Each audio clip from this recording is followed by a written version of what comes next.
This is more than a podcast. It is a movement. Our mission is to transform the body of Christ, one rep at a time, through a holistic gospel message that integrates the spiritual and the physical. This is the Lightweight Strength Academy podcast.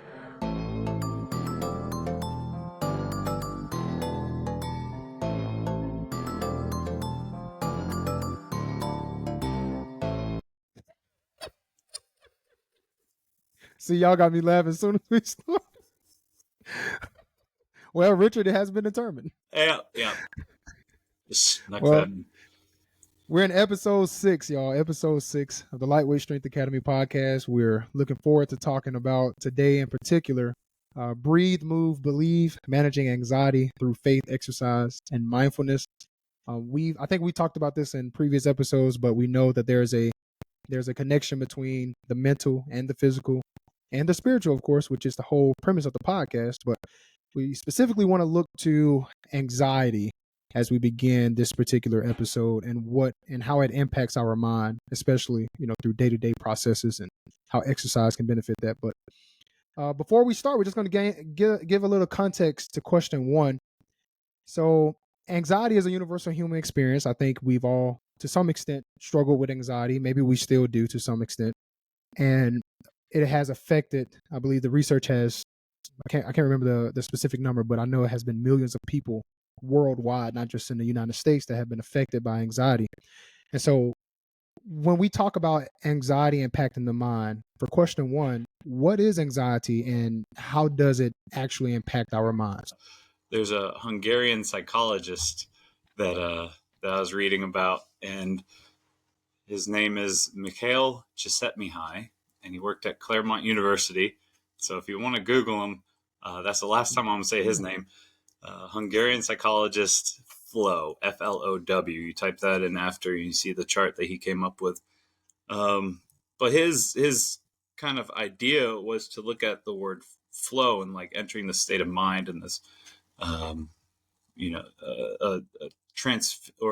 hyper focus, right? Well, on the opposite side of the chart is this idea of anxiety that he was addressing too, and this. It's not so much focus in a positive way because you are highly skilled in something, but it's rather the opposite. You're so fixated on you not being skilled in something, but the challenge that it presents to you is extremely high. And so I think that was a great definition of anxiety, something that's crippling because you don't feel adept or capable in handling whatever that is. Correct me if I'm wrong, is part of finding that flow just being able to find contentment in something that you're probably not so good at, or trying to find a sense of happiness anyway?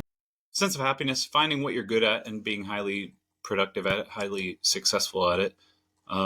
He studied musicians, he studied artists, he studied people who were really, really, really good at really, really hard things. And they were highly purposeful people, highly happy people. Happier than the average person because they're good at doing something that they invested a lot of time into. For me, the first time I remember really being anxious, and maybe this is, a unique experience, was like going to school. Every time you change grades. Like the first time you're going, and it's like, even though you're with the same people, you might be in the same school building, it's a new school year. So you didn't know what to expect. And that fear of the unexpected and not knowing, what you're going into exactly, that can make us anxious. And that's the fear. It's the fear of what could be. And sometimes some people are better at letting go of things than others. I don't know what's going to happen, but when it happens, I'm competent enough, I'm going to be able to handle it. Where other people they don't feel like they've got the skills and the competence to handle things. I think this is where, coming to church causes anxiety for people. If they've never been before, they haven't been to your congregation. I mean, I visit congregations all over the country and I get a little anxious because I'm like, even though I know, like, we're there to worship the same God, we're going to have the same tenets of worship, but there are people I don't know. There might be an order of worship I'm not familiar with. Like, those things can cause, like, what are people going to wear? Am I dressed up enough? Am I not dressed up enough? Are they going to be looking at me? There are all these things that we could worry about. And how do we overcome those things? It's that competence and that confidence, like, oh, well, I'm going to be with Christians. We all believe in God. Like, we're all going to have this together. Yeah. So those are the types of things that can help us bring that anxiety down. And I know we just talked about this in a ladies' class, but for me, I have a physical manifest. Like, my stomach feels bad. If I'm really anxious, I can have that's where it manifests for me. It's in my stomach. But I can also, like, if I'm literally getting sick and my stomach physically bothers me, I'm a woman. Happens every month. Have an issue. I feel anxious, but I'm not actually anxious. I'm physically having that tension. So I tell people that sometimes, if you've had a hard workout and your abs are sore, maybe you're not anxious. Maybe you're just sore. It's hard sometimes for us to differentiate our emotional feelings from our physical body's feelings. So sometimes we've got to watch what's feeding that cycle. Nelson Mandela said this: "It seems impossible until it's done." When I go and look at a barbell, and I'll be honest, sometimes I look at a barbell and think, like, man, I just did this last week. I got to do it again. Like, there's a different feel to it, and you can hear that when we mentioned that I got to give a shout out to my Eagles. They won the Super Bowl, but there's something about being great consistently. There's something about it, right? Like, you think about going in, you performed it once, now I have to do it again. When I have to preach, every Sunday is different. And so one thing that I wanted to bring up from her book is she mentioned the power of anxiety. And get this, she said it distorts the mind and disables the body. We don't see things as they are, we see them as we are. And when the mind is fixed with fear and the brain is infused with adrenaline, the world becomes endowed with danger. The outcome is absolutely destructive and has the potential to derail everything we attempt to do. And so I think everybody has felt that way. We overthink it so much that our belief about that particular thing, which may not be true at all, just derails everything. And all of a sudden, we're in panic and I'm paralyzed with fear.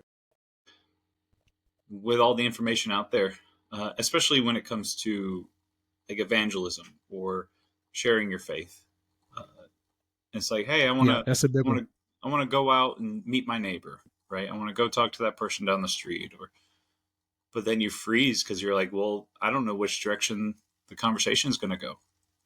Yeah. I don't know if I need apologetics. I don't know if I need personal testimony. I don't know if I need to understand Buddhism. I don't know if their idea of Christianity is the same as me. I don't know if I say the word Jesus, what it's going to trigger. And so, yes, when it comes to fitness, like even as a trainer, all the routines that I have up there and all the things that I know what to do and all this possible splits that are out there for the week, like I still freeze until I do a first set of push-ups or bodyweight squats.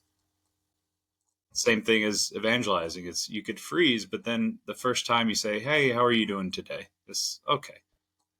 Let's build off of there. Just do the first right thing. Mm-hmm. So when we look at anxiety, one thing that I wanted to touch on too, and I think we see this in question number 2, but just to give a little context to it.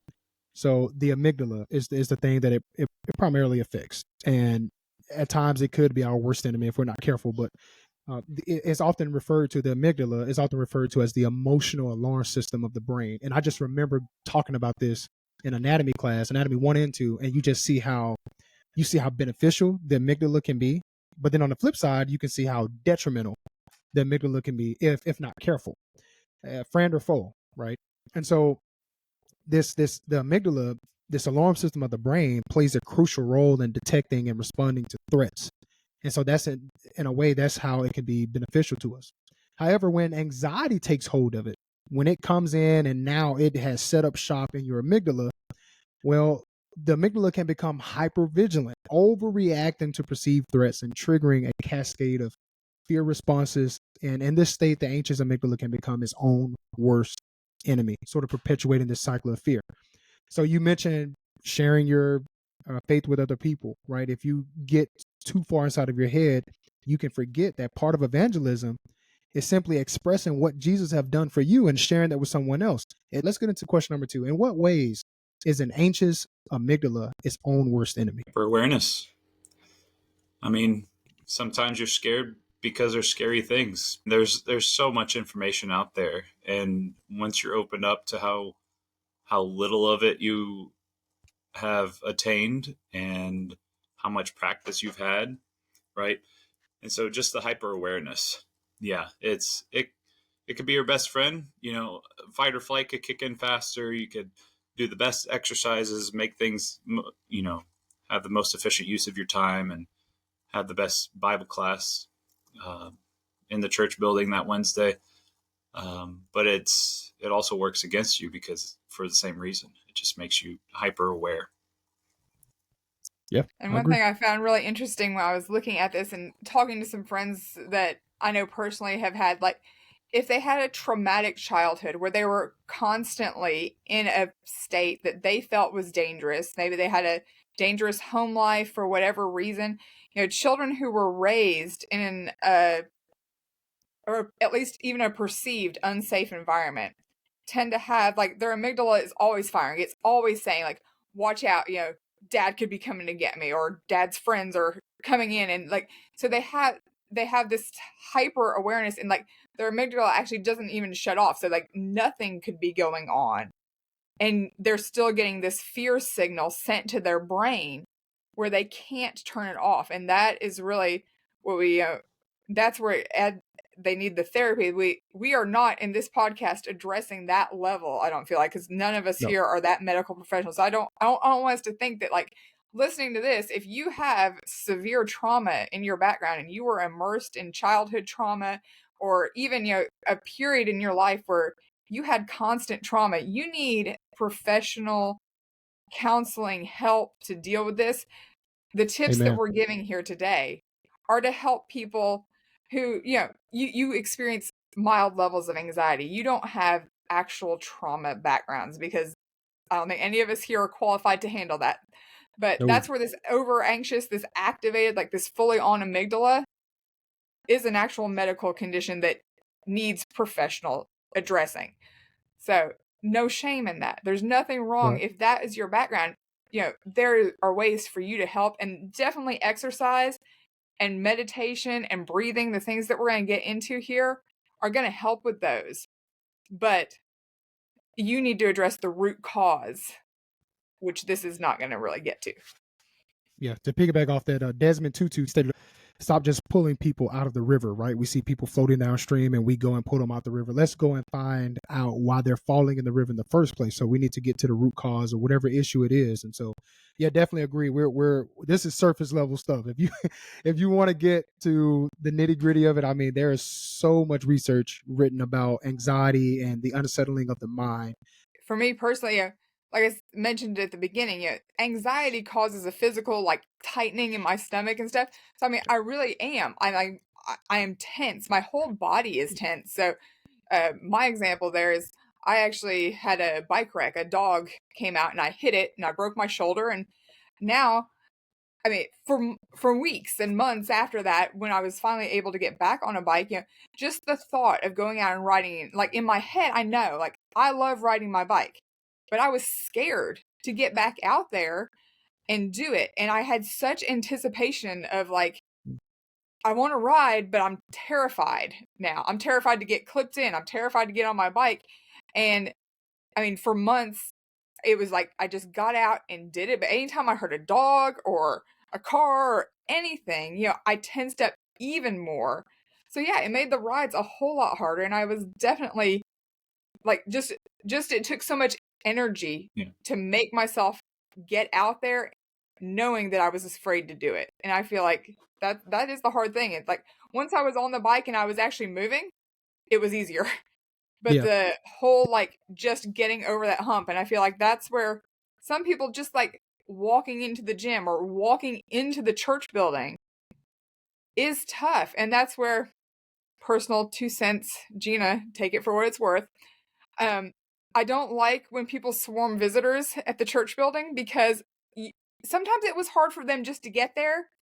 And if they want to just quietly sit on the back pew and observe for a little bit before everybody comes and introduces themselves, I'm okay with giving them that time. And I appreciate that time. I hide behind my husband and kids when we walk into buildings, because I want a little time. I want to scope it out.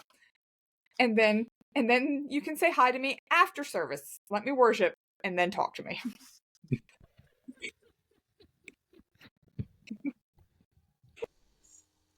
For all you introverts out there, you're welcome. Just say, listen to this podcast. That's how I feel. I know you're there. Everybody tells me, Gina, it's just you. I'm like, I can't be the only one. Everybody comment right now. If you're that person that just wants to sit there, not have your hand shaken, not get hugged, maybe not even be introduced, I want call them out right here. I want to see it. Yeah. Hamstring injury, trying to impress people. Going to trainers to wake up and get there at 4 a.m., 5 a.m. And, some time goes by and all the trainers say, hey, it looks like you're testing well and back to normal. So you could do the same stuff during practice.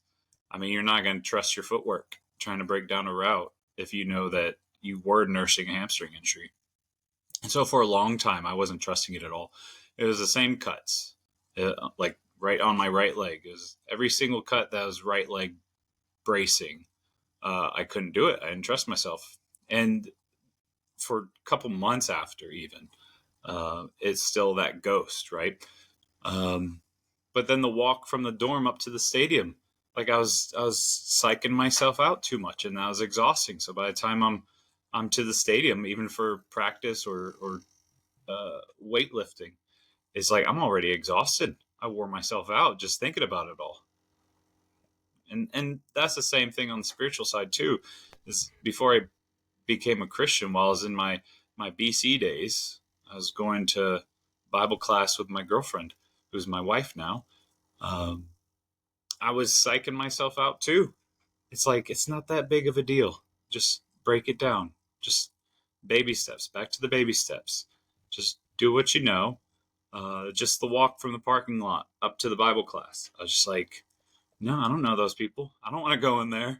I don't want to be trapped. I want to look now. Here's the Miss Gina. Here's the sciencey part. I promise you won't be the only one, Miss Gina. You won't be the only one this time. I promise. but we do tend to lean for your expertise. So yes, she will be. For the sciencey part. For the sciencey part, we're talking about the neuropeptide Y, NPY for short. And what is neuropeptide Y, NPY for short, and how is it influenced by exercise? It's a neurotransmitter, so it's one of those things that like helps our body communicate, gives signals. It works with appetite regulation. It helps with our stress response. So it actually, it has a calming effect. Normally it's sending the like calm down signals. Helps with blood pressure. So we know, people often say as they get anxious, their blood pressure goes up and stuff. It helps with the immune system. Make sure everything's working together. So it's just kind of it's that communication factor. And so just like with every other part of our body, when we have proper nutrition and exercise, and especially rest, our body systems function how God designed them to work. And when we get out of whack in any of these things, so, if we are sleep deprived, if we're eating poorly, if we're over exercising or not moving at all, then our body's chemical functions are not going to perform the way God designed them to at an optimal level. And, this is one of those things people are like, oh, well, there's actually supplements. I can take some, NPY and it's going to reduce my appetite. So I'm going to lose weight. And it's like, well, now you've also caused this cascade effect. We've talked about this in previous episodes, like trying to get the benefit without doing the work. And God made our bodies to function with proper nutrition and especially rest and exercise to keep us at optimal performance. And when we're out of whack, when we're not doing those things, obviously things aren't going to function that well. And so if we've got an overactive amygdala coupled with, our neurotransmitters not functioning the way they're supposed to stop this process, it just turns into a vicious cycle. And exercise is one of those things. We're going to talk about breathing later too, but that helps to calm our central nervous system because we are focusing our efforts and our energy on doing something that's challenging. And that seems like a paradox for most people, right? Like to hear that last part, like exercise helps to relax us. And I could just see some people saying like, what? How is that even possible? Like it is the most uncomfortable thing. Well, it's not necessarily saying that you won't be uncomfortable, which is why I don't ascribe to the old adage, no pain, no gain. Some pain you don't want, some pain you shouldn't feel, in fact. But I think it's a reason that I just wanted to specifically talk and address this issue. Well, as you mentioned, exercise does help with the release of NPY. And not only does it help, but you can create these things like resiliency. As a Christian, there's a certain level of tenacity that we need as followers of Christ. There's a certain level of courage and resiliency and all of these other virtues that we need. And the only way sometimes to make those things practical is to exercise. You exercise and you ask yourself, well, how do I get the virtue of resiliency? Push through something. Push through a tough set. We talked about the earned confidence earlier, just like what Gina said. And that rolls over into every category of life, whether or not you want to go the extra mile, whether or not you want to do the little thing after you just completed the big thing. We want to hurry up to the reward. We want to hurry up to the rest. We want to, hurry through Wednesday and Thursday to get to the Sabbath day. And that's this mentality of end goal, hyper fixation on the end goal rather than the process, rather on the journey, right? I think it also is this hyper fixation on heaven and not trying to devote your time and energy and resources into how you spend your time here. I think I was talking with somebody about, the deterrences for them not exercising or for them exercising. And they said, well, I can't take it with me, meaning their body, right? They're so focused on heaven. And it's like, well, I can't take my body with me. Why would I spend any time doing anything? It's like, well, your Bible classes could be better and you're not having to take so much medication. You're not going to the hospital. It's like, I just want to read more books. Take that with me. It's like, it's the detail to the little things that I think you're able to focus on, and then that builds up the tendency for other things. Yeah. The biggest thing is just remembering that if we want to receive the benefit, we're going to have to do something that's challenging. And exercise doesn't have to be impossible, but challenging it must be in order to receive some of the benefits that we're discussing here. So as we look into the next one, we're talking about combining exercise with exposure therapy and things like that. And just want to give a little context to that question. When we think about exposure therapy and things like that, number one, there's this idea that exposure therapy sort of involves gradually exposing individuals to fearful situations, objects, or just challenging situations, activities, exercise, etc., to help them become desensitized to it to an extent, right? Like to show them, to help them build the courage to take on that challenge. And exercise can be a useful adjunct to exposure therapy in several ways. And I think that's what we're going to seek to answer in this question. So is it possible to combine exercise with exposure therapy and or for exercise to be a form of exposure therapy? So from a clinical standpoint, no, not really, because exposure therapy by its very nature is in a clinical setting and exercise isn't normally that. However, I would say from a holistic standpoint, and for us, obviously, we do, especially me, like I'm an introvert. I talk to moms all the time who are introverted, who are stressed, who have these things, and they're home with their kids all the time. And the stress of life is building up on them. And again, not from a clinical point. This is from a life standpoint. The gym is great exposure therapy for us, especially now. Most places have a gym that has childcare. It's great exposure therapy for you to let your kids go and be in a setting where you're not in control of them. I mean, that's a lot of that. causes anxiety to a lot of moms. Like I've taken care of this baby since they were born, and I've never let anyone else have them that I don't know. And like to trust them to these vetted, background checked professional childcare people at gyms, because they have to go through, at least at the Y, you go through a lot of training before they can watch your kids. They'll be safe. And for you to take 30 minutes, half an hour to go and be just out of your child's line of sight and get some exercise. So the exercise, like we've said, is feeding. It's giving you a challenge. It's helping to reduce those levels of stress hormones and everything in your body.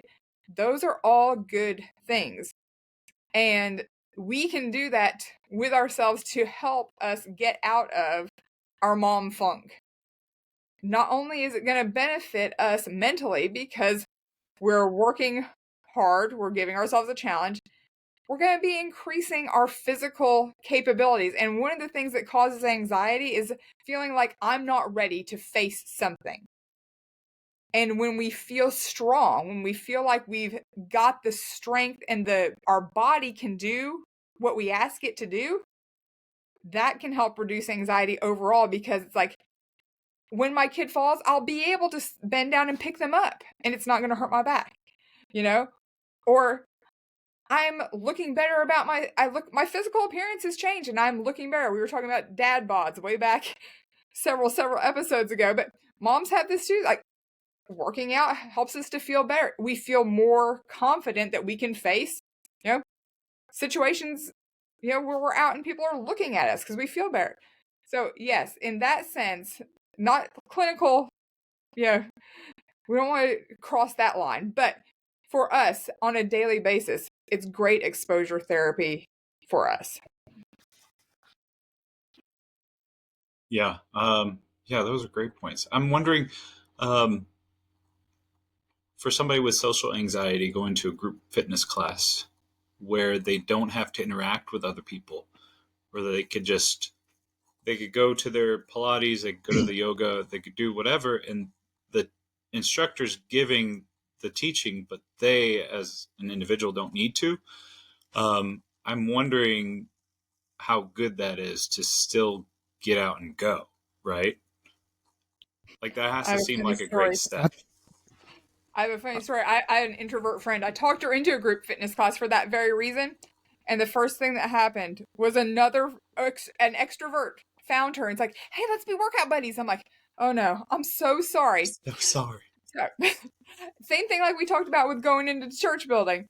Sometimes you got to show up like right at the end and you got to tuck yourself in the back because the extroverts are going to find you and they want to welcome you. So yeah, do it with caution. Do it with caution. And sometimes that's where, like, take your other introvert friend or take your Gina if you've got one.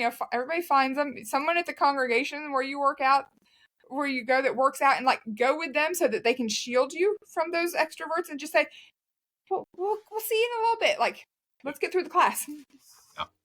And in fact, you made me think about several people that even come into Bible classes. So I don't know. I'm pretty sure we've all met people and know people that would attend a Bible class, and if maybe you're teaching it, you ask a question and they never answer, or maybe they just look at you as if you're speaking a foreign language or something like that. To be completely transparent here, I used to be so offended by that. There was a level of resentment that would build up and it was just bottled up inside of me because I didn't understand. And to an extent now, I still don't completely understand.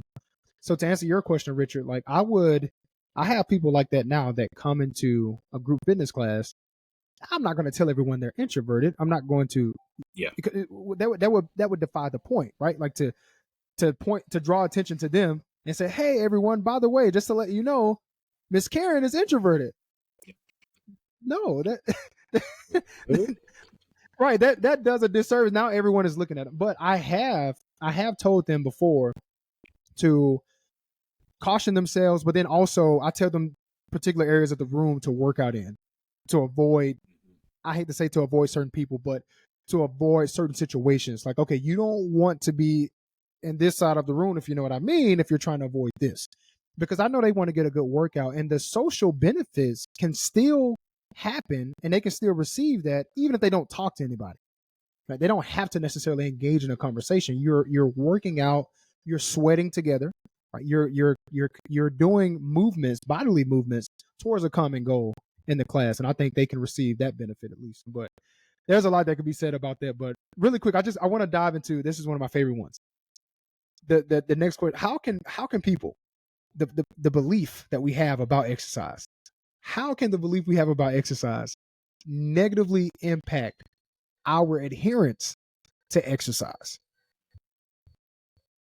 This is one of my favorites. Not gonna lie. Yeah, would you call it the nocebo effect? Yep, the nocebo effect. I got that from Dr. Jennifer Heiss in her book. Yeah. I had never heard that until I read this book. I was like, wow, that is interesting. Yeah, I mean, if positive thinking can motivate you to do some crazy cool things, and negative thinking has the opposite effect. Yeah. There's nothing that we could say in this podcast that'll convince you otherwise if you come in with your values and your dead set beliefs, right? Because that's an emotional response, and we're trying to come at it and talk about it through a logical way with our stories and everything. But if you're dead set on it, you're going to pick apart everything that's said. You're going to pick apart gyms. You're not going to feel like validating the membership costs. Any sort of fix that's out there. Going to a group class, going upstairs to cardio with your headphones on, like you're going to pick it all apart. It starts mentally. If you want to make it happen, then it'll happen. But if you don't, then there's no convincing in the world that's going to change your mind.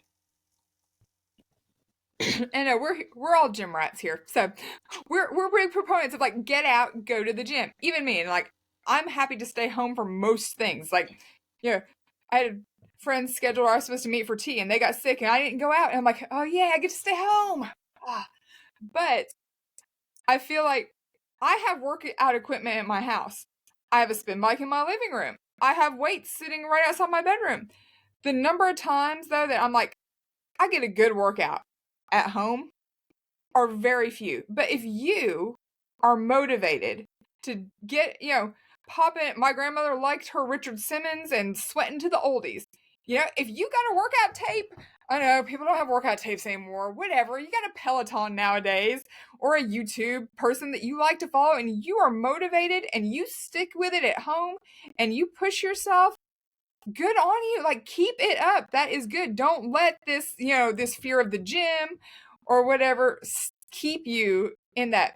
But if you're in a headspace that's like, I just don't want to exercise, I just can't, sometimes paying a little bit of money to the gym and like, I got some skin in the game now. Yeah. And I'm not wasting my $20 or $80 or whatever your membership fee is. I'm going to show up. And for me, like 90% of my battle is just getting there, because if I show up to the gym, I'm going to wander around until I find a class to go to or until a spin bike opens up or something. And I'm like, I've already made the effort to get out of the house. And especially when my kids were little and I got 2 hours of childcare, I'd spend an hour in class and I'd spend an hour in the locker room by myself in a shower with no one saying mommy. And sometimes I would sit up on the upper level. I'd go to a class, I'd take a book, and I would sit up on a spin bike. And if someone glared at me, I would pedal, but I would read my book. And then I'd go down and shower and get my kids. So, whatever it takes. And I said, I'm a homebody. My husband is afraid that, like, if something happened to him, that I would become a hermit. Like, I won't leave the house. But making myself get out of that headspace and go to the gym, it's not always easy, but that getting there and overcoming that fear and that anxiety of leaving my house makes me work. And it works for me. But if staying home works for you and you're doing it, keep it up. And people's motivations, I think, I mean, if you think the only motivation there is to go to the gym is to look a certain way, then, and you don't want to look a certain way, then you're never going to go. But if you want to be healthier, if you want your heart, if you want your fitness to be healthier, And that's what'll motivate you. Like, find your motivation. I think not everybody has the same motivation, and that's fine. But if it gets you to the gym, if it gets you, paying attention to nutrition and getting out and finding something, and also finding some sort of activity that you enjoy doing too. Gym's not for everybody. A group class isn't for everybody. But finding the right motivation and then the thing that facilitates it. There's just so much that we can talk about when it comes to the belief that we have. I think Maurice mentioned in a previous episode, the motivation sometimes comes later. So just getting, as you mentioned, Miss Jenna, just getting to the gym can be the most difficult part, and often is the most difficult part for some people. And so one thing that I do, and I think this makes it very practical, and even we've kind of answered the next question along with this question, but for me, I get up at 5 a.m. and I already have my clothes out. I have my bags packed. There's really no excuse. Even if I want to be late, I can't be late. And when I get there, sometimes I still don't feel like doing anything. But when I'm there, I have this mindset where I'm not going to waste my time and I'm not going to waste my money. So I'm just going to go ahead and get involved, right? A simple change in mindset can be beneficial. James Clear talks about this in his book, Atomic Habits. Being able to enjoy the process, but don't focus so much on the goal, but change your mind about what you think about exercise and what you think about yourself. You have to speak life into yourself at times. If you constantly say, oh, I'm dumb, I'm slow, I'm weak, you're going to start embodying that and believing that at some point. At some point, you have to decide, I'm not going to speak that way to myself. God doesn't think that way of me, and neither am I going to think that way of myself. I want to get to the next question. Attention to breathing. Breathing is so effective. In fact, it's one of the biggest cues I give in all of my classes, especially when it comes to group exercise and you see people and they're just all over the place. I say, hey, wait a minute, let's breathe together. So I'm curious as to what you all think. Why is attention to breathing so effective at resetting an anxious mind? We talked about that overactive amygdala and stuff. So, deep, long exhales and inhales actually it's a physical trigger that will help to calm that reaction. Because think about it, when you're scared, what's the first thing you do? You're like, and you inhale and you hold your breath, or you start breathing really quick, and all the horror movies, they're breathing. I don't really know anything about horror movies. I've seen commercials though. They're breathing fast. So when we think and we control our breath, and this is, I like to tell people, you put your hand on your chest, you put your hand on your belly, and feel, because adults, for some reason, we tend to breathe wrong. We want to breathe into our belly, like have that belly expand and contract, and don't be breathing up in your chest in and out, because you're not getting that nice, big, deep inhale and exhale, but the actual physical movement of your body as you inhale and exhale calms your whole nervous system. It's like scientifically shown. Like, just try it. And this is, regardless of how you feel about yoga or any of the, Eastern practices and stuff, you can meditate and breathe and it not be a religious thing, but it can be. And, the scriptures tell us that we're supposed to meditate on his word. And so I feel like this is the difference. When we're meditating on something, when we're focusing on a specific thing as we breathe, breathing itself can be that focus. But, sometimes it's an attribute. Sometimes we're like, we want to meditate on a specific scripture or something. The act of thinking and breathing brings us kind of body and spirit together. Like, it helps us to connect with ourselves. I remember hearing ancient Jewish practice of combining breathing, like active breathing, and praying. For every breath in, you would recite a few words. Every breath out, you'd recite a few words, and it'd always be similar words. I forgot what it's called. Somebody who's listening to this knows it better than me.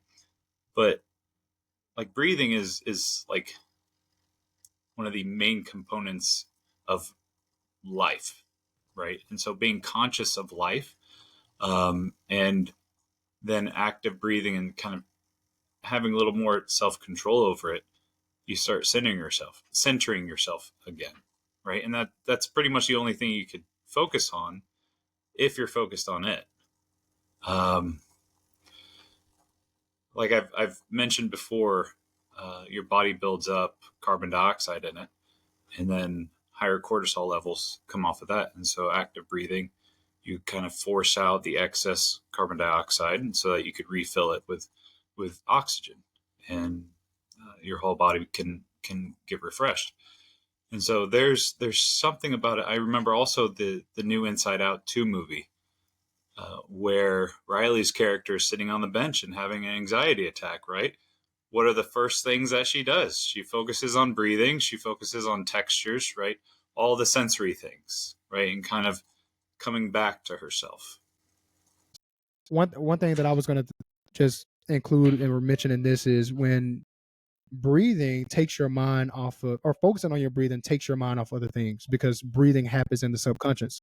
And so like right now, we're all breathing. It's a subconscious action. And when you tell your mind to focus on something that typically happens subconsciously, it really just rid everything else out. So one of the prayers I know I pray before worshiping God, in that prayer, I typically say, Lord, help us to help rid our minds of anything that may hinder us from focusing on you. Help us to be active participants in the worship, because sometimes you can just get lost in your own mind in worship. I'm guilty of it. In fact, sometimes I haven't snapped out of it until it was time for me to go preach. I'm being completely honest. I was like, wow, I was gone the whole time and I just walked in.